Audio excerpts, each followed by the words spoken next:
কবর বান্দাদেরকে বারবার ডাকতে থাকে, এই তুই কিন্তু গুনাহ নিয়ে আমার কবরের মধ্যে আসবি না। আমি কবর ভয়াবহ কবর, আমি কবর সাপ বিচ্ছুর কবর, ভালো আমল নিয়ে আসবি, আমি তোর সঙ্গে ভালো ব্যবহার করব, আর খারাপ আমল নিয়ে আসবি, সাবধানে বান্দা, আমি কিন্তু তোর সঙ্গে খারাপ ব্যবহার করব। বান্দারা যদি নেককার হয়, মুত্তাকি হয়, কবরের মধ্যে বান্দাকে তিনটা প্রশ্ন করা হবে। কয়টা প্রশ্ন? তিনটা প্রশ্ন বান্দাকে করা হবে। মান রব্বুক, তোমার রব কে? ওমান দীনুক, তোমার ধর্ম কি? ওমান নাবিয়ুক, তোমার নবী কে? আল্লাহ তাআলা বান্দা যদি নেককার হয় তাহলে অটোমেটিক বান্দার জবান থেকে বের হয়ে যাবে রব্বি আল্লাহ, আমার রব হলো আল্লাহ।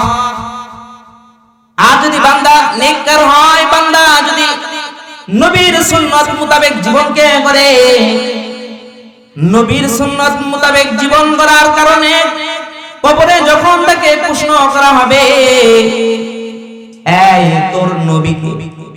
যদি নবীর সুন্নাত মোতাবেক জীবন করে, নবীওয়ালা জিন্দেগি তার মধ্যে পয়দা হয়ে যায়, তাহলে বান্দার মুখ দিয়ে অটোমেটিক বের হয়ে যাবে আমার নবী হলো হযরতে মুহাম্মদ মুস্তাফা সাল্লাল্লাহু আলাইহি ওয়াসাল্লাম।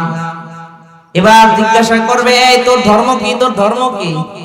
বান্দা যদি নেককার হয়, বান্দা নেককার হওয়ার কারণে বান্দার মুখ দিয়ে অটোমেটিক বের হয়ে যাবে আমার ধর্ম হলো ইসলাম, আমি ইসলাম ধর্মই তো দুনিয়ার মধ্যে পালন করেছি।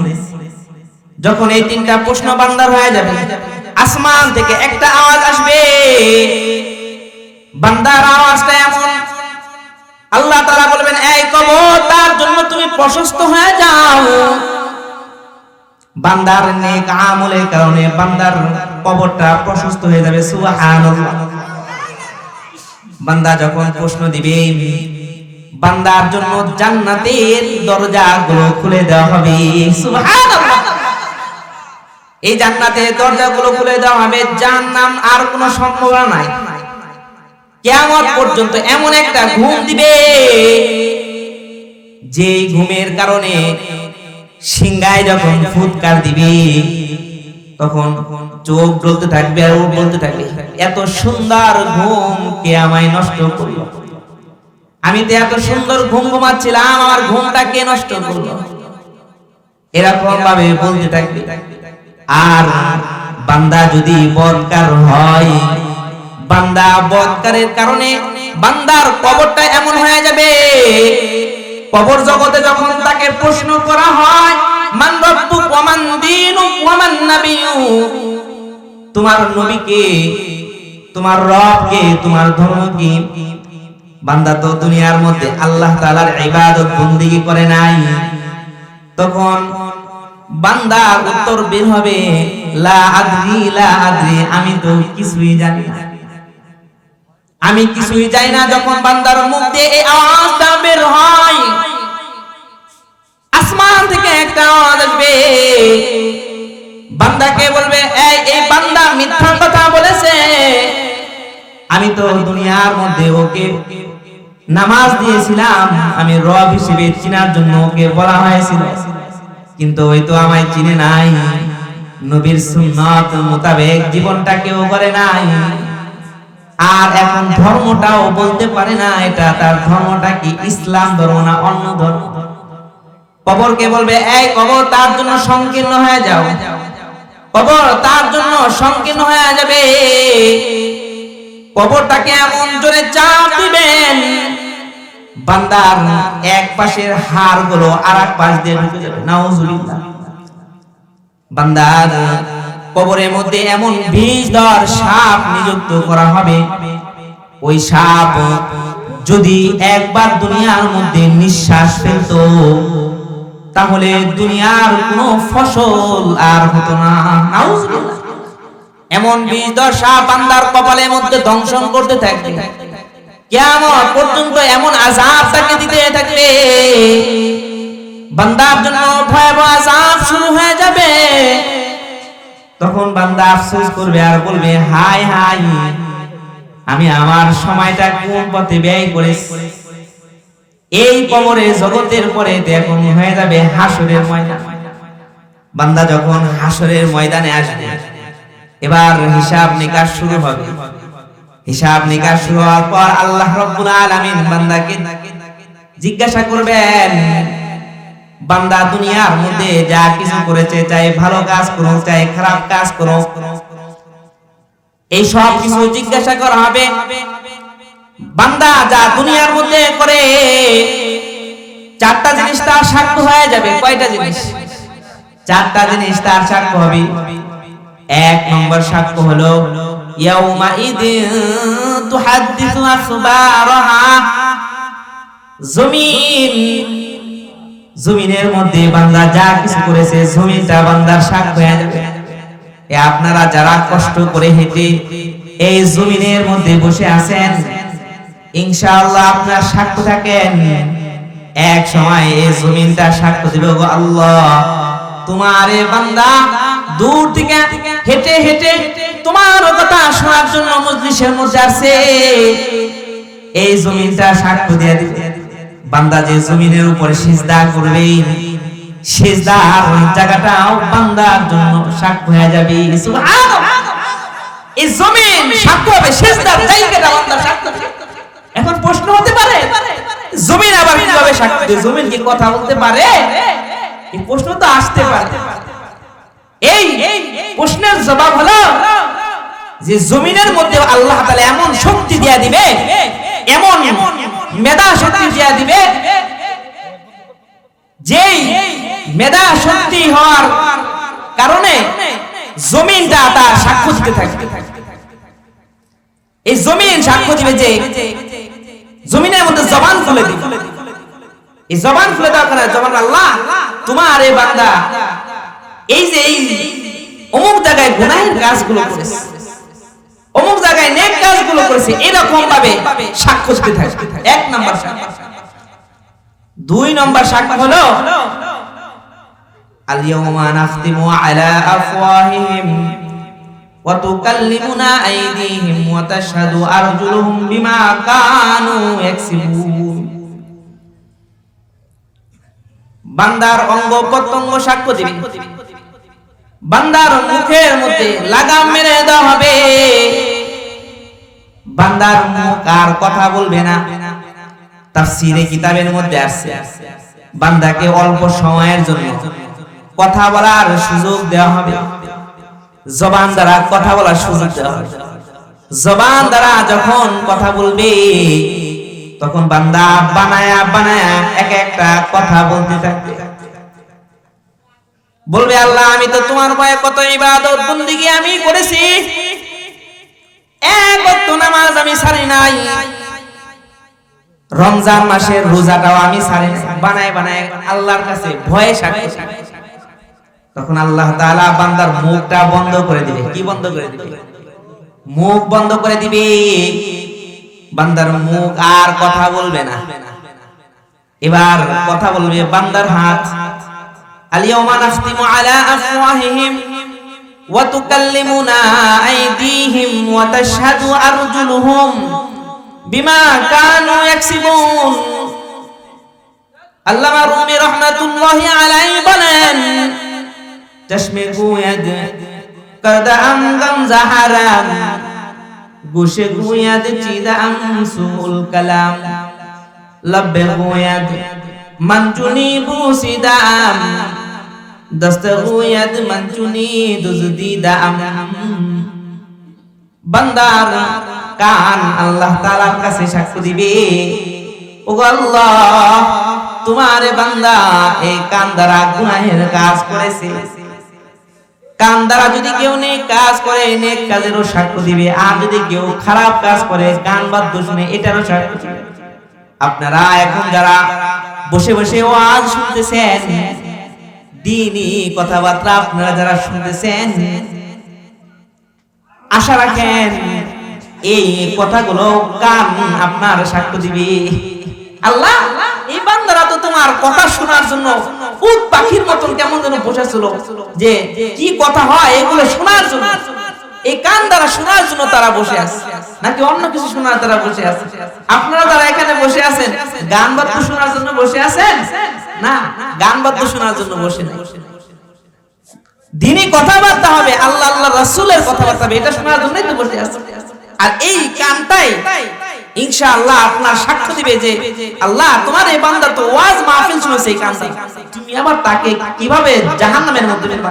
তাকে জাহান্নামের মধ্যে দিও না, তাকে জান্নাতের মধ্যে ঢুকাই দাও। বলে সুবহানাল্লাহ। এই কান সাক্ষ্য দিবে। চশমে গোয়াদ করদা আম গামজা হারাম, চোখ আল্লাহ তাআলার কাছে সাক্ষ্য দিবে, আল্লাহ তোমার বান্দা এই চোখ দ্বারা গুনাহের কাজ করেছে।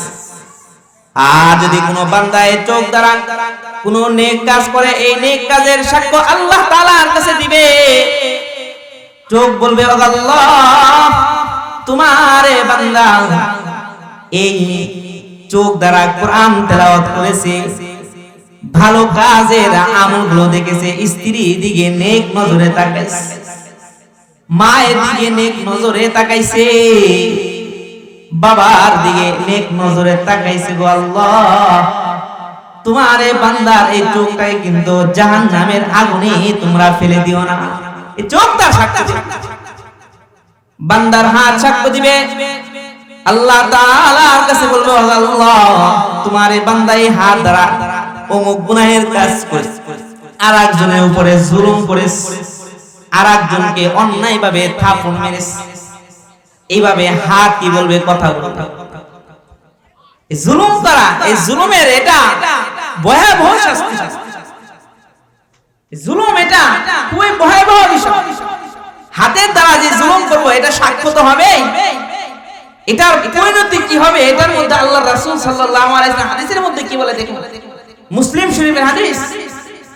জুলুম বিষয়ে আল্লাহর রাসূল বলেন, সাহাবায়ে কেরামকে জিজ্ঞাসা করেন, আতাদরুনা মাল মুফলিস, তোমরা কি জানো সব থেকে গরীব কে, সব থেকে অসহায় কে? তখন আতাদরুনা মাল মুফলিস, গরীবরা বললেন, সাহাবায়ে কেরাম বললেন, গরীব হলো ওই ব্যক্তি মান লা দিরহাম লাহু ওয়ালা মাতা, যার ধন সম্পদ নাই, যার টাকা পয়সা নাই, সেই তো হলো গরীব। রাসূলুল্লাহ সাল্লাল্লাহু আলাইহি ওয়াসাল্লাম বলেন, গরীব হলো ওই ব্যক্তি না, গরীব হলো ওই ব্যক্তি লা ইলাহা ইল্লাল্লাহ तेरे सिवा महबूब हकीकी कोई नहीं है, कोई नहीं तेरे सिवा मौजूद हकीकी कोई नहीं है, कोई नहीं यादों में तेरे सबको बुला दो, खानाए दिल आबाद रहे, अब तू रहे पछतातम आखिर, अब तू रहे पछतातम आखिर, विरदे जुबा ऐ मेरे इलाह, ला इलाहा इल्लल्लाह, ला इलाहा इल्लल्लाह, ला इलाहा इल्लल्लाह, ला इलाहा इल्लल्लाह। সকলে একটু মহব্বতের সাথে জিকির করেন না, লা ইলাহা ইল্লাল্লাহ, লা ইলাহা ইল্লাল্লাহ, লা ইলাহা ইল্লাল্লাহ মুহাম্মাদুর রাসূলুল্লাহ সাল্লাল্লাহু তাআলা আলাইহি ওয়াসাল্লাম। তো আমি আপনাদের সম্মুখে বলতেছিলাম, নবী করিম সাল্লাল্লাহু আলাইহি ওয়াসাল্লাম সাহাবীদেরকে জিজ্ঞাসা করলেন, আতাদরুনা মাল মুফলিস, ওগো আমার সাহাবী তোমরা কি বলতে পারো দুনিয়ার মধ্যে সব থেকে দরিদ্রকে, সব থেকে অসহায়। সাহাবায়ে কেরাম বললেন, আল মুফলিসু মান লা দিরহাম লাহু ওয়ালা মাতা। মুফলিস হলো ওই ব্যক্তি যার কাছে ধন সম্পদ নাই, যার কাছে টাকা পয়সা নাই, সেই তো দরিদ্র। قال رسول الله صلى الله عليه وسلم, নবী করিম সাল্লাল্লাহু আলাইহি ওয়াসাল্লাম বললেন, না, অসহায় ওই ব্যক্তি নয়, দরিদ্র ওই ব্যক্তি নয়, যার কাছে টাকা নাই, যার কাছে ধন সম্পদ নাই, ওই ব্যক্তি গরীব নয়। ইন্নাল মুফলিসা মিন উম্মতি মান ইয়াতি ইয়াউমাল কিয়ামাতি বিসালাতিন ওয়া সিয়ামিন ওয়া যাকাতিন। নবী করিম সাল্লাল্লাহু আলাইহি ওয়াসাল্লাম বলেন, হাসরের ময়দানে ওই ব্যক্তি সব থেকে গরীব হবে যে কিয়ামতের ময়দানে অনেক নামাজের আমল নিয়ে আসবে, অনেক রোজার আমল নিয়ে আসবে, অনেক যাকাতের আমল নিয়ে আসবে। নামাজের আমল অনেক বেশি, রোজার আমলও অনেক বেশি, যাকাতের আমল অনেক বেশি, কিন্তু তারপরও সে হবে হাসরের ময়দানে সব থেকে দরিদ্র, গরীব। কারণ কি? নবী করিম সাল্লাল্লাহু আলাইহি ওয়াসাল্লাম বলেন, কারণ হলো ইয়াতি قذف هذا وأكل مال هذا وسفك دم هذا وضرب هذا। সে নামাজের সাথে সাথে, রমজানের আমলের সাথে সাথে, যাকাতের আমলের সাথে সাথে সে কদ শাতামা হাযা, আরেকজনকে সে গালি দিয়েছিল। এই গালি দেওয়ার কারণে আল্লাহ তাআলার কাছে ধরা খেয়ে যাবে। একজন ক্ষমতাবান, সে ক্ষমতার বলে আরেকজন অসহায় তাকে গালি দিয়েছিল। একজন অসহায় দরিদ্র দুর্বল সবল লোক আরেকজনকে গালি দিয়েছিল। এই গালির কারণে আল্লাহ তাআলার কাছে ধরা খেয়ে যাবে, জালিম হিসেবে দাঁড়াই যাবে। বলে নাউজুবিল্লাহ। এক নাম্বার কারণে সে অসহায়। দুই নাম্বার কারণ হলো ওয়াকাদাফ হাদা, সে দরিদ্র হবে এই কারণে আরেকজনের নামে সে অপবাদ দিয়েছিল। সে অপরাধ করে নাই, অন্যায় ভাবে তাকে অপরাধের মধ্যে শাস্তি দেওয়া হয়েছে। সে জুলুম করে নাই, জুলুমের আসামি দিয়া তাকে জেলের মধ্যে ঢুকাইছে। সে অন্যায় করে নাই, অন্যায় ভাবে তাকে অপবাদ দিয়া মামলা সাজায়া সাজায়া তাকে জেলের মধ্যে ঢুকাইছে। জিনা করে নাই, জিনার আসামি বানাই দিছে। এটা বর্তমান সময় অহরহ অপবাদ দেওয়া। কারণ আপনি যখন একটা মামলা করতে যাবেন, মামলা করতে গেলে দেখবেন উকিল সাহেব মামলাগুলো অনেকটাই আগেই লেখা হয়। আপনি মামলা করতে গেছেন চুরির মামলা, কিন্তু মামলা সাজানোর জন্য মার্ডারের আসামি লেখা দিছে। আপনি তার ঘরে চুরি করেছিলেন, কাজ ভাঙছিলেন, থাপ্পড় মারছিলেন, এগুলা সাজায় আরেকজনকে মারছিলেন, রক্ত বের করছিলেন, এগুলা লেখেন। কি বলে লেখেন? যদি বলে ভাই আমি তো এত কিছুর জন্য আসি নাই, আমি তো আছি শুধু একটা মামলা করার জন্য। আরে ভাই আপনি বুঝবেন না, মামলা এগুলা না দিলে মামলা পাকাপোক্ত হয় না। মিথ্যা মামলা দিয়া মামলাকে বড় করে সাজায়া তার মামলাকে বড় করা হয়। কি বলেন ঠিক কিনা? এটাও এক ধরনের জুলুম, অপবাদ। যে জুলুম আরেকজন যেটা করে নাই সেটা করা সাব্যস্ত করা হয়েছে, তার উপর চাপাই দেওয়া হয়েছে। সে জিনাহ করে নাই, জিনাহের কলঙ্ক তার মধ্যে লাগায়া নারী নির্যাতনের মামলা তাকে দিয়ে ফাঁসাই দেওয়া হয়েছে। কি বলেন এমন আছে না? আছে। এগুলো জুলুম। এই জুলুমের কারণে আল্লাহ তাআলার কাঠগড়ায় বান্দা জবাব দিতে হবে। ওয়াকালা মাল হাদা, ভাই ভাইয়ের মাল ভক্ষণ করেছে, অন্যায় ভাবে আরেক ভাইয়ের মাল বক্ষণ করেছে, এতিমের মাল বক্ষণ করেছে, জুলুম করে মানুষের মাল বক্ষণ করেছে। জমিন পাবে এক পাহি কিন্তু নিজে নামে লেগে গেছে 5-10 ভাই। কি বলেন, এমন আছেন? ভাই ভাইয়ের সম্পদগুলো লুণ্ঠন করে খায়, ভিতরে কোনো ভয় নাই। ভাই ভাইয়ের টাকা পয়সাগুলো লুণ্ঠন করে নিয়ে যায়, ভিতরে কোনো ভয় নাই, আল্লাহ তাআলার কোনো ভয় নাই। করতে আসি আর একজনের মাল খাইতেছে। কি বলেন, খায় না? জবরদখল করে ঢাকা শহরে অহরহ মাল আর একজনের জায়গা সে বিক্রি করে ফেলতেছে, অথচ মালিক সে আর একজন। টাকা নিয়ে কয় জায়গা মালিকের টাকাওয়ালা কার খুঁজে পাওয়া যায়, আর একজনের সম্পদ সে বিক্রি করে ফেলাইতেছে। সম্পদ বিক্রি করতে 4 ডিসিম, কিন্তু তার হয় না, জালিয়াতি করে তো করা হয়। আর একজনের মাল বক্ষণ করতেছে। সরকার থেকে অনুদান আসে 100 বস্তা, জনগণ আসতে আসতে পায় মাত্র 20 বস্তা। কি বলে, ঠিক কিনা? অনুদান আসে, অনুদানগুলো নিজের মনে করে। রাস্তার মালের জন্য টাকা আসে, নিজের মাল মনে করে এগুলো বক্ষণ করা হয়। আর সমাজের মধ্যে এগুলো চলতেছে। কি বলেন, ঠিক কিনা? অথচ জনগণ আমরা চাই মাত্র 2টা জিনিস।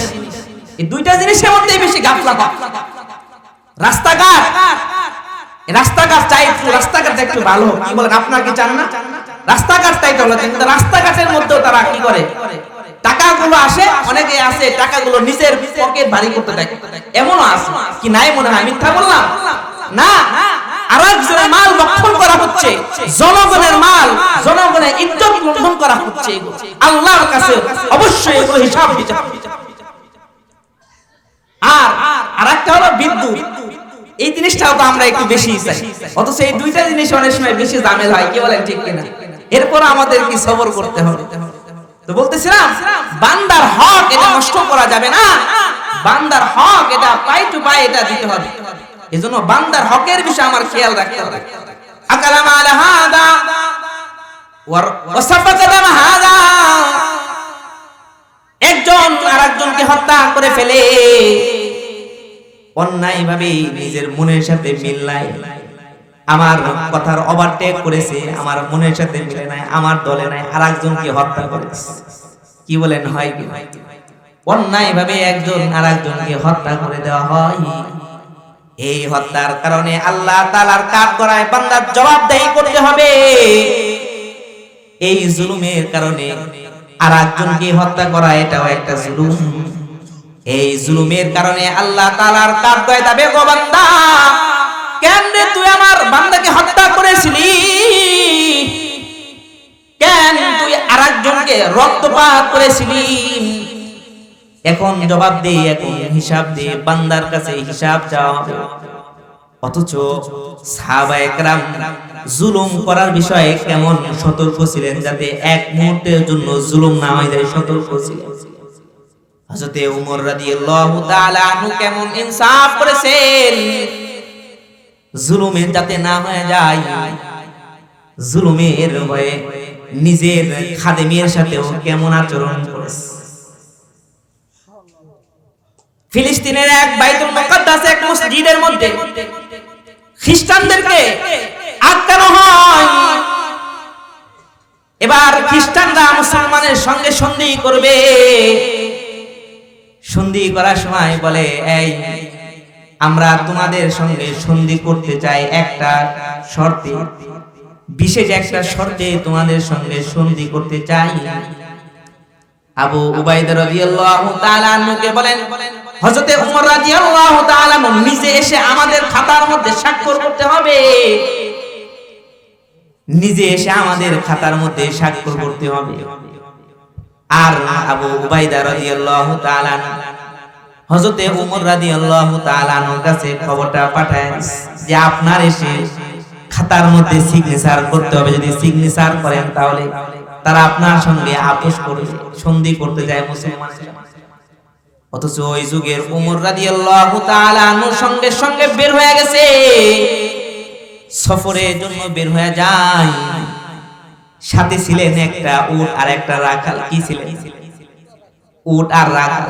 এখন বাচ্চারা বের হইলে, মন্ত্রীরা বের হইলে গাড়ির বহর নিয়ে বের হয়, কিন্তু ওই সময় অর্ধ পৃথিবী শাসন করেছেন, এরপরেও এত চাকচিক্য সহিত তারা কি হয় নাই, রাস্তায় বের হয়। এখন রাস্তায় বের হইতে হলে তো 3 দিন আগে থেকে এমন আছে রাস্তা বন্ধ করে দিয়েছিল, কি বলেন ঠিক কিনা? আসবে 3 দিন পর, কিন্তু 3 দিন আগে থেকে রাস্তাগুলো জায়গায় জায়গায় পুলিশ পাহারা দিয়ে, জনগণের কি অবস্থা হবে এটার প্রতি খেয়াল করা হয় না, জনগণকে কষ্ট দেওয়া হয়। অথচ তারা ইচ্ছা করলে জনগণে আসান করার জন্য হ্যাঁ রাস্তা দিয়ে আসতে হবে কেন? উন্নতি যখন, এতই উন্নতি জামানা, আপনার হেলিকপ্টার দিয়ে চলে আসেন গন্তব্যস্থানে, কত জায়গায় তো কত টাকা পয়সা খান, এখানে হেলিকপ্টারে টাকা দিয়ে আসেন। কে বলছে আপনাদেরকে রাস্তা দিয়ে 3 দিন আগে রাস্তা বন্ধ করার জন্য? কি বলেন ঠিক কিনা? আর কত রোগী আছে তারাও আটকা যায়, কত জরুরি কাজ তারা যাইতে পারে না। আমি নিজেও এইগুলা কয়েকবার সম্মুখীন হয়েছি, তখন বুঝে আসছে কত কষ্ট এইগুলো আমার থেকে দূর করা দরকার। ওই জামানার বাচ্চারা কেমন ছিল? অর্ধ পৃথিবী, শুধু বাংলাদেশ নয়, সৌদি আরব নয়, এই পাকিস্তান নয়, ভারত নয়, অর্ধ পৃথিবীকে শাসন করেছেন হযরত ওমর। এই ওমর বাইতুল মুকাদ্দাসে স্বাক্ষর করার জন্য চলে যাবে, একজন রাখাল আর একজন একটা উট আর রাখাল নিয়ে সফরে মদিনার বাইরে বের হয়ে হযরত উমর রাদিয়াল্লাহু তাআলা আনহু খাদেমকে বলেন, এই খাদেম, আমরা লোক হলাম 2 জন, কিন্তু উট হলো একটি, বাহন হলো একটি, আর এক বাহনের উপরে 2 জন আমরা কিভাবে যাইব? যদি আমি বাহনের উপরে থাকি, তুমি বাহনের লাগাম ধরে টানতে থাকো আর হাঁটতে থাকো, তাহলে এটা তোমার উপরে জুলুম হয়ে যাবে। আর তুমি যদি উটের উপরে বসে থাকো আর আমি যদি উটের লাগাম ধরে টানতে থাকি, তাহলে এটা আমার উপরে হাঁটার কারণে কি হবে? জুলুম হবে। আর যদি আমরা উভয় এক উটের উপর বসে যাই, এক উটের উপরে বসি, উটের উপরে জুলুম হবে। 2 জনে যদি আমরা এক উটের উপরে বসি, তাহলে কি হবে? উটের উপরে জুলুম হবে। এই জন্য তিনি বুদ্ধি সহকারে, চলো আসো আমরা রাস্তাটাকে 3টা ভাগ করে নেই। কয়টা ভাগ?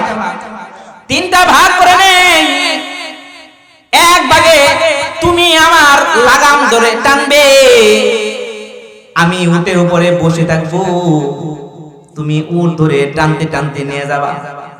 আবার কিছুক্ষণ তুমি খাদেমকে বলেন, তুমি উটের উপরে বসবা, আমি বাদশা নিজে উটের লাগাম ধরে আমি টানবো। আল্লাহু আকবার বলেন।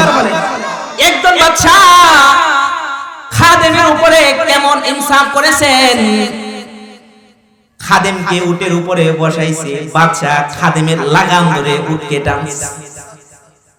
টাইনা টাইনা যখন 2 জনের সময় শেষ হয়ে গেছে, এখন আর একটা সময় উটের উপরে জুলুম হবে, বাহন তো একটা, এই কারণে উটের উপর থেকে 2 জন নেমে খালি উটকে টানছে, যাতে উটের উপরেও জুলুম না হয়। আল্লাহু আকবার। উটের জুলুম হবে দেখে উটকে কিছু সময় কি রাখছে? খালি রাখছে, উভয়ের একজনও বসে নাই। কেমন ইনসাফদার ছিলেন তারা। এরকম ভাবে পালাক্রমে একজন নামছে, একজন উঠছে, খাদেম উঠছে, আবার বাদশা ওমর রাদিয়াল্লাহু তাআলা তিনি উঠছে। এরকম করতে করতে ওই গন্তব্যস্থানে পৌঁছে গেছে। কিন্তু ওই গন্তব্যস্থানে আজিব এক খাল, তিনি এক বাদশা, তার উটের বহর থাকার প্রয়োজন, অনেক বহর নিয়ে আসবে, অনেক মানুষ নিয়ে আসবে, এমনটাও করে না, বরং তিনি একটা খলিফাতুল মুসলিমিন, অর্ধ পৃথিবী শাসন করেছে, তালিযুক্ত একটা জামা পরিধান করে মুসলমানের সামনে আসছে, তালিওয়ালা জামা। আর কোন রিওয়ায়াতের মধ্যে পাওয়া যায় লুঙ্গি পরে তালিযুক্ত জামা পরে তাদের কাছে আসছে। একজন বাদশা হয়ে তালিওয়ালা জামা পরিধান করে মুসলমানদের সামনে আসছে। এবার একজন সাহাবী খলিফাতুল মুসলিমিন হযরত উমরকে বললেন, ওগো খলিফাতুল মুমিনিন, আপনি একজন খলিফা, আপনি একজন বাদশা, আপনি কিভাবে তাদের সম্মুখে এরকম তালিওয়ালা জামা পরিধান করেছেন? এটা তো আমাদেরকে তারা দাম দিবে না, কদর করবে না। এটা তো মান সম্মানের বিষয় আছে। আপনি কিভাবে তালিওয়ালা জামা আপনি পরে তাদের কাছে যাইছেন? হযরতে ওমর রাদিয়াল্লাহু তাআলা আনহু বলেন, কি চমৎকার একটা উদাহরণ দেন। এই আবু উবাইদা, আমরা ইসলাম গ্রহণ করার পূর্বে নির্লজ্জ জাতি ছিলাম, আমাদের কেউ চিনতো না, আমরা তো এক সময় বেদরমি ছিলাম, আমাদের কোনো মান সম্মান ছিল না। কিন্তু আল্লাহ তাআলা এই ইসলামের মাধ্যমে আমাদের সম্মানকে বাড়াই দিয়েছেন। এই ইসলামের মাধ্যমে আমাদের সম্মানকে বাড়াইছে। আর নবীর জামা পরে থাকি, এর থেকে আর কোনো দামি জামা হইতে পারে না। বলে সুবহানাল্লাহ। নবীর পোশাক এটা আমি পরে আছি, এটাই আমার কাছে সবথেকে বড় দামি। এর থেকে দামি আর পোশাক হতে পারে না, এর থেকে ভালো আর কোনো পোশাক হতে পারে না। এই পোশাক নিয়ে তারা চলে গেছে বাদশার দরবারে, খ্রিস্টান বাদশার দরবারে তারা চলে গেছে। অথচ এই জামানার বাদশাদের অবস্থা কি এরকম? এরকম হবে না। তারা তাদের শান শওকত আর আগের জামানার বাদশাদের শান শওকত আসমান জমিন পার্থক্য। কি বলে ঠিক কিনা? তাদের মধ্যে ইনসাফের মাত্রা ছিল। তারা জীর্ণ শীর্ণ জামা পরিধান করত, যার কারণে তাদের ঈমানের পাওয়ার দেখে মুসলমানরা ভয়ে কেঁপে উঠেছিল। কি বলে ঠিক কিনা? এইজন্য আমাদের ঈমানের পাওয়ার যদি এখনো শক্তিশালী হয়, আমরা কি জামা পরিধান করে আছি এটা দেখার বিষয় না, নবীর সুন্নতি লেবাস আমরা পরে আছি কিনা এটাই হলো দেখার বিষয়। কি বলেন ঠিক কিনা? মান সম্মান যদি বাড়তে হয়, এই নবীর ইজ্জতের এই মান সম্মান, এই পোশাক পরে নবীর মান সম্মান, নিজের মান সম্মান বাড়তে হবে। বলেন ঠিক কিনা? এই জন্য এই পোশাকের মধ্যে আমাদের কোনো তার ক্ষমতা করা উচিত নয়। এটা লক্ষ্য করার কিছু নয়। কি আমি জামা পরিধান করবো, নবীর সুন্নত পোশাক পরিধান করবো, কেমন দেখা যাবে? এখন এই বয়সে আমি জামা পরিধান করবো, এই ধরনের মন মানসিকতা রাখতে জানা। এখন থেকে পাক্কা মুমিন হতে হলে, নবীওয়ালা গুণ অর্জন করতে হলে কি করতে হবে? আমাদের নবীওয়ালা জিন্দেগি অর্জন করতে হবে। পারবো তো ইনশাআল্লাহ? কবর জগতে যদি আমরা এই নবীর সুন্নাত মোতাবেক জীবন আমরা করতে পারি, কবর জগতে আমাদের নাজাতের জরিয়া হয়ে যাবে। এই জন্য বলতেছিলাম জুলুম এটা করা যাবে না। হযরতে ওমর রাদিয়াল্লাহু তাআলা আনহু মানুষের উপরে জুলুম করে না, যার কারণে মানুষের উপরে জুলুম না করার কারণে আল্লাহ তাআলা তাদের ঈমানকে কি করছেন? ঠিকায় রাখছেন। আর আমাদের জন্য বড় জুলুম, আরেকজনকে গালি দেয়, আমরা গালি দেওয়াকে এটা জুলুম মনে করি না। গালি দেওয়া এটা আমাদের স্বভাব বানায় দিচ্ছি। অথচ গালি দেওয়া এটা ফাসিক ফুজ্জারের কাজ। কার কাজ? ফাসিক ফুজ্জারের। গালি দেওয়া যাবে না। গালিতে আমরা কথায় কথা বলি 5টা, গালি দেই 6টা। কি বলেন? এমন হয় কিনা? কথায় মুখে গালি দেওয়া, এই গালি বের হওয়া এটা বদ লোকের অভ্যাস। আমরা যারা আছি আমাদের আত্মীয়-স্বজনদেরকে গালি থেকে বাঁচাতে পারবো তো ইনশাআল্লাহ? গালি দেব না, গালি দিব না, আর একজনের উপরে জুলুম করবো না, আর একজনের মার আমরা অন্যায়ভাবে খুন করবো না, অন্যের উপরে আমরা জুলুম করবো না, আর একজনকে আমরা অন্যায়ভাবে মারবো না। যদি অন্যায়ভাবে আমরা তাদের গায়ে হাত তুলি, তাদের উপরে জুলুম করে, আমাদের কি হবে? হাসরের ময়দানে আল্লাহ তাআলা বলবে, এই বান্দা রে, তার উপরে জুলুম করেছিস, এখন তুই তার পাওনাটা শোধ কর। হাসরের ময়দানে কি পাওনা শোধ করার জন্য সম্পদ পাবেন না? টাকা পয়সা থাকবে না? কি টাকা পয়সা থাকবে না? কথা বুঝতেছেন না মনে হয়? টাকা পয়সাও থাকবে না, ধন সম্পদও থাকবে না। আল্লাহ বলবেন, এই তুই এই বান্দার উপরে জুলুম করেছিস, এখন এই জুলুমের প্রতিশোধ দে, তার বদলাটা দে। জুলুম করছিস, গালি দিছিস, হত্যা করছিস, তোর বদলা দে। বদলাটা এবার কিভাবে দেওয়া হবে? বান্দার বদলাটা তার যত নেক আমল আছে, তার সব নেক আমল বান্দাকে দিয়ে দেওয়া হবে। নাউযুবিল্লাহ। অথচ বান্দা অনেক নামাজ নিয়ে আসছিল, অনেক রোজা নিয়ে আসছিল, অনেক যাকাতের আমল নিয়ে আসছিল। মানুষের উপর জুলুম করার কারণে তার সব নেক আমলগুলো দেয়া দিতে তার সব নেক আমলগুলো দেওয়ার পর তার আমল নামার মধ্যে আর কোন নেক আমল নাই। এখন কোত্থেকে নেক আমল দিলে সব তো দেওয়া শেষ হয়ে গেছে, কিন্তু এখন পর্যন্ত পাওনাদারের কি হয় নাই? পাওনা শেষ হয় না। পাওনাদার বললো আমার তো পাওনাদার শেষ হয় নাই, আমার তো আরো পাওনা আছে, আরো কত জুলুম করেছে, এগুলো আদায় এখন আদায় করবে কিভাবে? এখন বান্দার যত গুনাহ আছে এই গুনাহগুলো ওই বান্দার উপরে চাপিয়ে দেওয়া হবে। যত গুনাহ আছে তার নেক আমল নাই। যার উপরে জুলুম করেছিল এই জুলুম করার কারণে তার যে বদ আমলগুলো আছে, তার যে গুনাহ আছে, গুনাহগুলো নিয়ে জালেমের উপরে কি করবে? দিয়ে দাও। জালেমের উপরে দিয়ে দাও, তার জালেম হয়ে যাবে আমলবিহীন। তার সব নেক আমল দেওয়া শেষ, গুনাহ তার উপরে অনেক বেশি, সে আল্লাহ তাআলার কাছে ধরা খেয়ে যাবে, সে আমল শূন্য হয়ে যাবে। অথচ সে অনেক নামাজ পড়েছে, অনেক রোজার আমল করেছে, আল্লাহ তাআলার কাছে কি খেয়ে যাবে? ধরা খেয়ে যাবে। এখন সে হয়ে যাবে আমল শূন্য। আল্লাহ তাআলা জালেম কারীম জালেম করনেওয়ালা তাকে দিবে জাহান্নামে। আর যার উপরে জুলুম করেছে তার আমল নেক আমল ভারী হওয়ার কারণে আল্লাহ তাআলা তাকে জান্নাত দিয়া দিবে। সুবহানাল্লাহ। জুলুম করার কারণে একজনকে দিবে কই? জাহান্নামে। আর একজনকে দিবে কই? জান্নাত। যার উপরে জুলুম করা হয়েছে তাকে দিবে কই? জান্নাতে দিবে। আর যে জুলুম করেছে তাকে কই দিবে? জাহান্নাম। এজন্য জুলুম এটা অনেক ভয়াবহ বিষয়। হাত দ্বারা জুলুম করা যাবে না।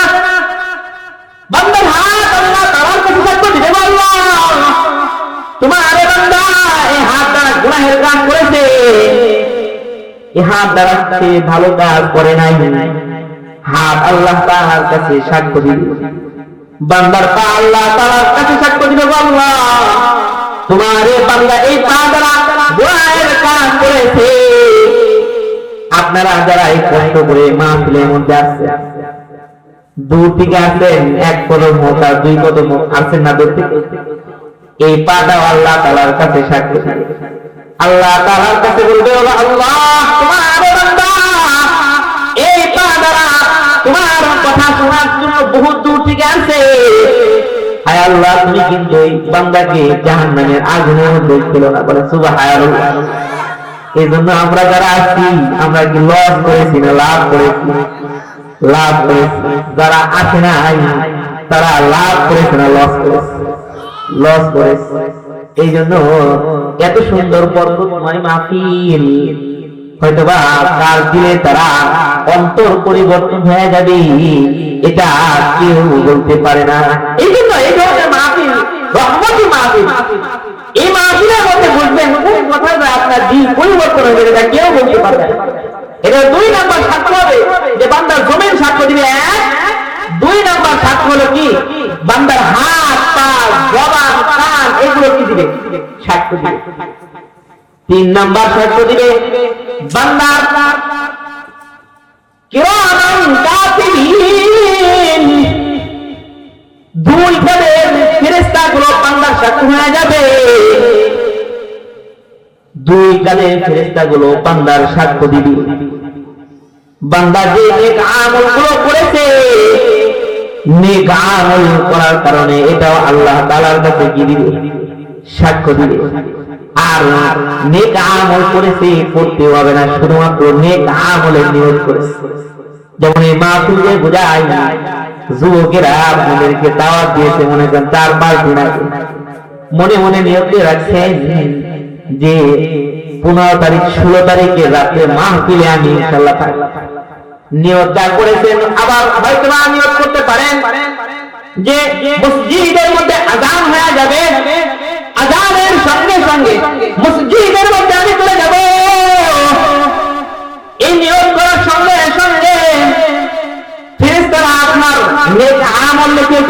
সুবহানাল্লাহ। নিয়ত করেছেন, এই নিয়ত করার কারণে নেক আমলগুলো লিখে দেয়। এখন পর্যন্ত কি করেন নাই? আমল করেন নাই, আমল লিখে ফেলবে, আর আমল করার কারণে আর একটা কি করবে? নেক লিখবে। এই জন্য নেক কাজে নিয়ত করা চাই কি চাই না? নেক কাজে কোনো নিয়ত আসলে নিয়তের সঙ্গে সঙ্গে হাত তুলে লাভবাহিক চেষ্টা করেন, পারবেন তো ইনশাআল্লাহ। নেক কাজে নিয়ত করবেন, নেক কাজে নিয়ত করলে লাভ নাই, নেক কাজে নিয়ত করলে লাভ। আপনার আমল নামার মধ্যে একটা নেক হয়ে যাবে। আর বদ করার কারণে বদ আগে লেখা হয় না। যদি বদ করেন, বদ করার পর বদ ফেরেশতা বাম কাঁধের ফেরেশতাগুলো আপনার বদটা কি লাগে? খারাপটা লিখে রাখে। এই ফেরেশতা সাক্ষ্য হয়ে যাবে, 3 নাম্বার সাক্ষ্য হয়ে যাবে। 4 নাম্বার সাক্ষ্য হলো ওয়া ইদা সুহুফু নুশিরাত, বান্দার আমল নামাগুলো খুলে দেওয়া হবে।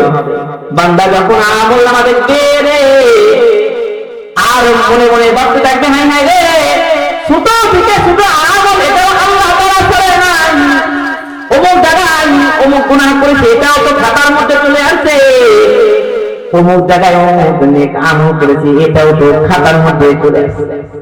বান্দার সঙ্গে যখন খাতাটা খোলা হবে, সঙ্গে সঙ্গে তার সব আমলগুলো বাড়তে থাকবে।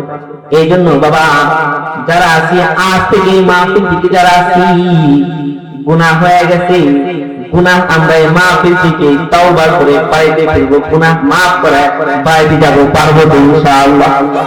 মাহফিলের দোয়া হবে, দোয়া পর্যন্ত থাকবো, মাইকের আওয়াজ দূর পর্যন্ত পৌঁছে। মেহেরবানি করে যারা আছে, আপনার নিজের মাহফিল মনে করে, বরকতময় মাহফিল মনে করে দোয়ার মাধ্যমে নিজের গুনাহকে পাক পাক করে বাড়িতে যাবেন।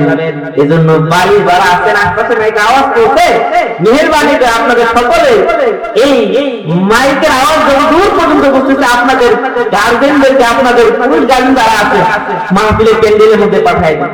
আল্লাহ তাআলা আমরা যা কিছু বললাম সকলকে আমল করা